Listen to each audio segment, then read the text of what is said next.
Silence. That was all the galaxy had ever known of Earth. For 500,000 years, no signal, no ship, no trace of the species that once brushed the edges of the stars. Civilizations rose and fell. Empires claimed dominion. And in the void where humanity should have been, there was only an empty space. Until the silence broke. It did not begin with fire, or conquest, or fleets tearing through the dark. It began with thought. On Earth, hidden beneath centuries of oppression under the Sera Empire, human beings had endured. They had been broken, bent, and remade as a subjugated species, denied even the memory of their own past. But humanity has never been a race defined by silence. In secret, in whispers, in the stolen hours between labor and exhaustion, minds began to stir. First came the philosophers. Men and women who asked questions they were forbidden to ask. What are we? Why do we suffer? Where does consciousness come from? In their hands, the old questions of existence sparked like flint. Then came the scientists. They studied not only what was permitted, but what was hidden. They rediscovered mathematics the empire had buried. They rebuilt physics from fragments. And when their equations did not match the empire's dogma, they did not stop, they pressed further. They found beauty in chaos, symmetry in disorder, and meaning in patterns no empire could erase. For centuries, the galaxy thought humanity dead. In truth, Earth was becoming something else.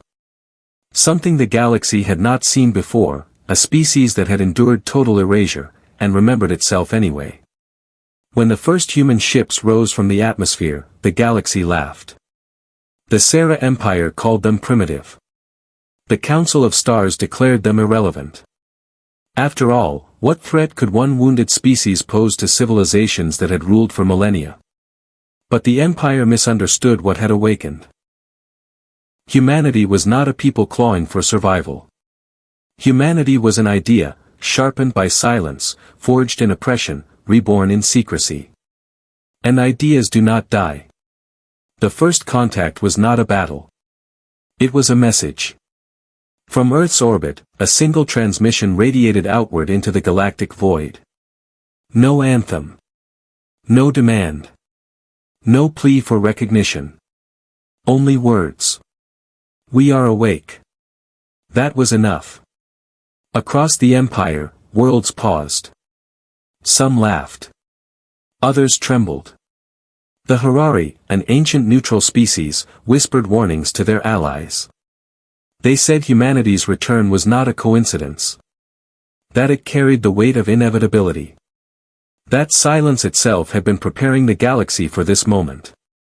The Sera Empire dismissed such talk. They gave humanity 30 days. 30 days to kneel, to accept servitude once more, or to be annihilated. They believed they were offering mercy. But Earth did not prepare weapons. Earth prepared minds. What followed was not a war of ships, but a war of perception. Humanity began a campaign unlike anything the galaxy had seen. No fleets. No planets burning. Instead, whispers seeded in networks, doubts planted in broadcasts, rumors set adrift among the stars. The message was always the same, though it wore many forms: the Empire is not eternal. The Empire can be broken. The Empire fears what it does not understand. And the galaxy listened. Planets long silent with fear began to speak. Citizens of the Empire, conditioned for obedience, felt the spark of questions they had forgotten they could ask. If one species could rise from erasure, could not others do the same? The Sera Empire answered with brutality. They tightened their grip. They silenced worlds. They declared humanity an infection to be cut away. But in doing so, they revealed their fear. And fear, once seen, cannot be unseen. This was not war as the galaxy understood it. This was something subtler, something older. Humanity was not fighting for territory. Humanity was fighting for the imagination of the galaxy itself. For centuries, philosophers on Earth had studied the nature of order and chaos. They had asked whether the universe itself preferred symmetry or disruption, stasis or evolution. What they found was simple: chaos was not the opposite of order. It was the catalyst of transformation. And now, humanity wielded chaos like a weapon. To the Empire, Earth whispered, "We do not fear your fleets." To the oppressed, Earth whispered, "You are not alone."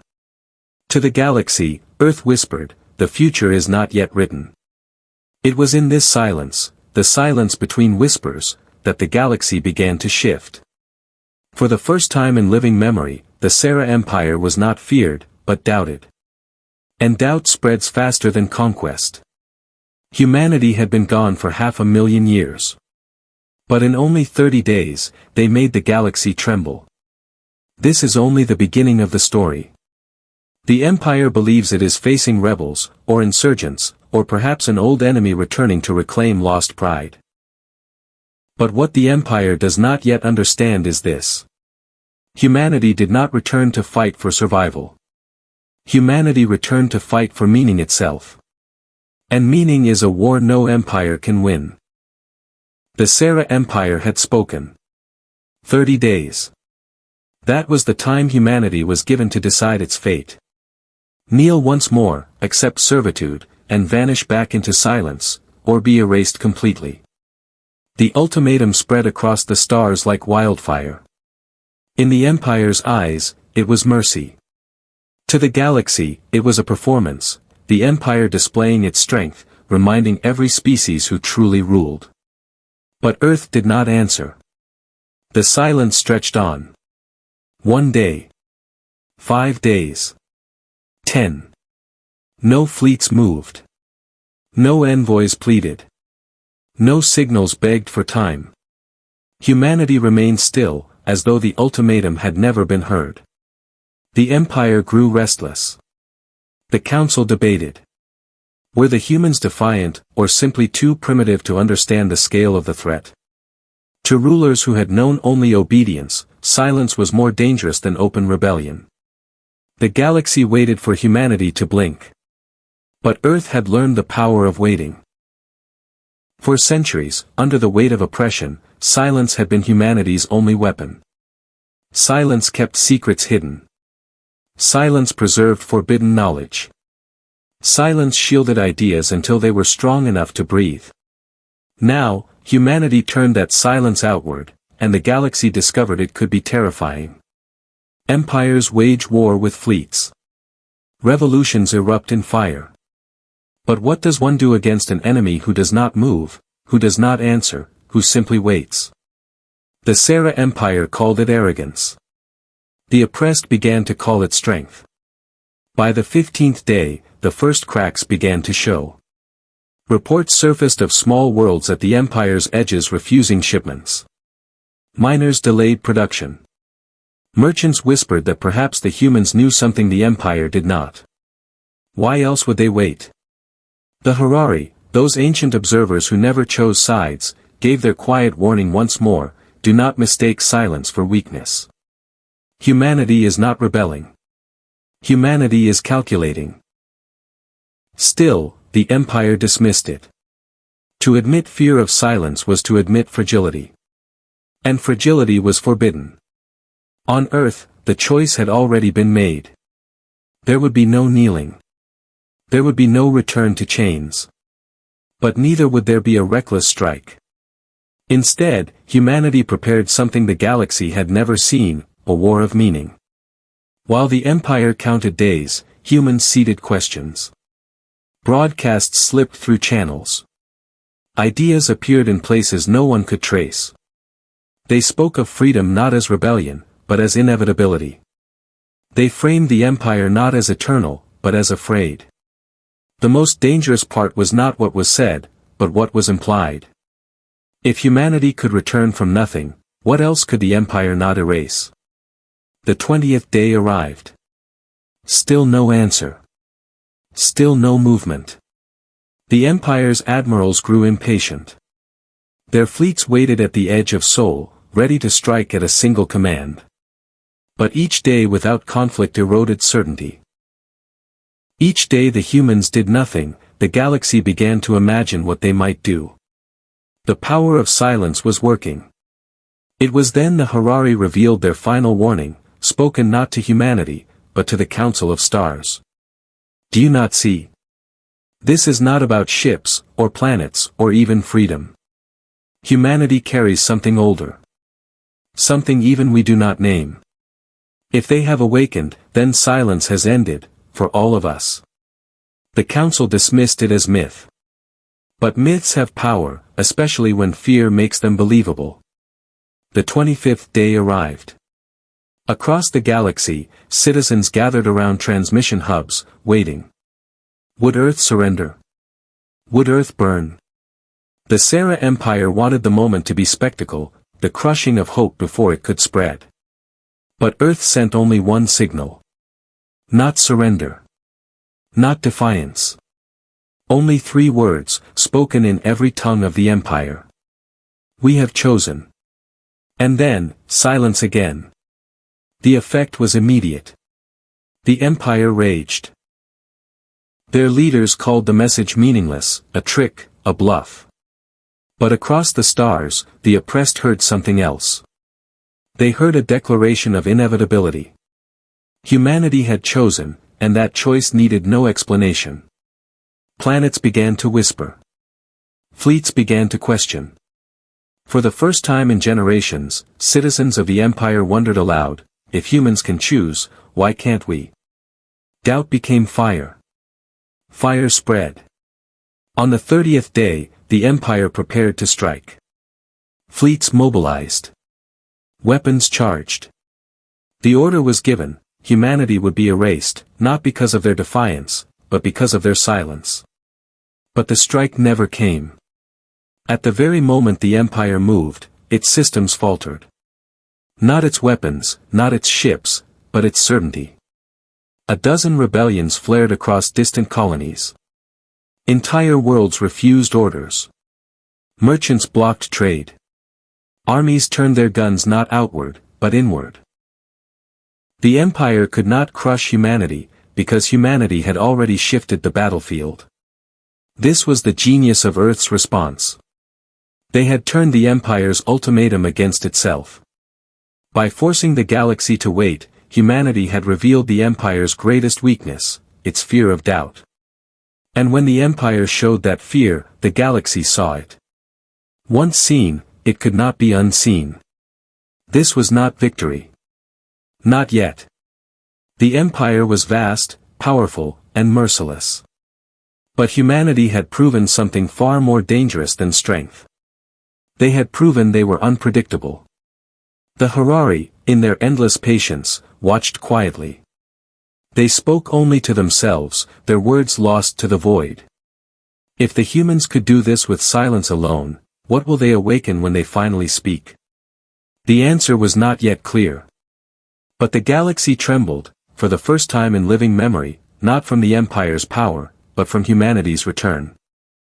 The 30th day had passed. The ultimatum expired. And yet, Earth did not burn. The Sarah Empire had prepared its fleets, sharpened its threats, and rehearsed its triumph. But when the day came, the Empire found itself unable to move. Not because of weakness in its weapons, but because its strength was already unraveling. Every empire depends on obedience. And obedience depends on certainty. Humanity had shattered certainty, not with fire, but with silence. Across the galaxy, the cracks widened. Colonies hesitated to send their tribute. Soldiers questioned their orders. Entire worlds whispered, if Earth can defy, why not us? The Sarah Empire could kill a planet. It could burn oceans, shatter moons, erase names from the stars. But it could not kill a question once it was asked. And Earth had taught the galaxy to ask. The first strikes were not human. They came from the edges, from colonies long forgotten, from miners buried in dust, from outposts that had known only silence. They refused shipments. They broke communication relays. Some raised banners of defiance. The Empire dismissed it as chaos, random sparks with no center. But the sparks spread, and in the shadows, they formed patterns. Because behind it all, humanity was no longer silent. On the 21st hour after the 30th day, the first human fleet moved. Not against the Empire directly, but against the story the Empire told of itself. They struck not at fortresses, but at symbols. Relay stations broadcasting imperial propaganda vanished overnight. Supply routes, thought eternal, collapsed without warning. Fleets sent to crush the humans found only ghosts, ships that attacked and then disappeared into silence once more. The galaxy watched in awe. This was not rebellion. This was something else, the slow unmaking of inevitability. The Sarah Empire declared war, but their words rang hollow. War requires an enemy you can see, one you can measure. Humanity refused to be measured. They fought with patience, with misdirection, with precision. Every action was not just a strike, it was a lesson. To the Empire, the lesson was fear. To the galaxy, the lesson was possibility. And still, behind it all, the Harari whispered their warnings. Do you not see? Humanity does not fight alone. They awaken something older. Something even we did not name. They are not merely striking at empires, they are calling to the architects. Most dismissed it. Who were the architects, but myth? Legends whispered by scholars who stared too long into the deep past. But the Harari had seen longer than most, and they did not speak lightly. The signs grew harder to ignore. Where humanity struck, anomalies followed. Machines older than empires stirred beneath forgotten moons.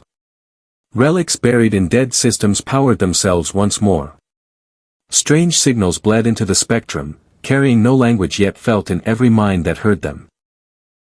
It was as if humanity's defiance had shaken something buried deep within reality itself. The architects were waking. To the oppressed, this was hope. The galaxy began to murmur that perhaps the humans were not simply defying, but guided. Perhaps they had touched the foundations of existence, and with it, a power greater than any empire. To the Sarah Empire, this was terror. Empires thrive on being the oldest story told. To discover a story older, deeper, and stronger was death. And to the Harari, it was inevitability. They had waited 500,000 years for this. Humanity had not just returned. Humanity had arrived at the moment the architects required. The empire struck harder. Worlds burned. Colonies were silenced. Human allies were slaughtered. But the more the empire struck, the more it revealed its fear. And fear is the one thing no empire can afford to show. Still, humanity endured. Not unscathed, not untouched, but enduring in ways the empire could not comprehend. Because humanity had learned something in its long silence. Chains can break bodies. Fire can erase cities. But meaning endures. And meaning spreads. The turning point came not in a battle, but in a silence broken. From the far side of the galaxy, beyond known space, came a signal. It was not human. It was not Harari. It was not empire. It was older. 3 words, spoken not in sound, but in thought, carried across the void. We remember you. The architects had spoken. For the first time in living memory, the galaxy trembled not at an empire's decree, but at the voice of something beyond empires. The Harari fell silent, their warnings fulfilled. The Sarah Empire raged, but rage could not erase the truth. Humanity had awoken something that had been waiting. Something that remembered. And if the architects remembered humanity, then humanity was no longer alone. The galaxy stood at the edge of transformation. Some saw salvation. Others saw annihilation. But none could deny it, the silence was over. Humanity had broken its chains. Humanity had returned to the stars. And in doing so, humanity had pulled the oldest story from the depths of time itself. The architects of reality were awake. This was not the end. It was not even victory. But it was the beginning of something larger than rebellion, larger than empire, larger even than humanity itself. The question now was no longer what will humanity do. The question was, what will the architects do, now that humanity has awoken them?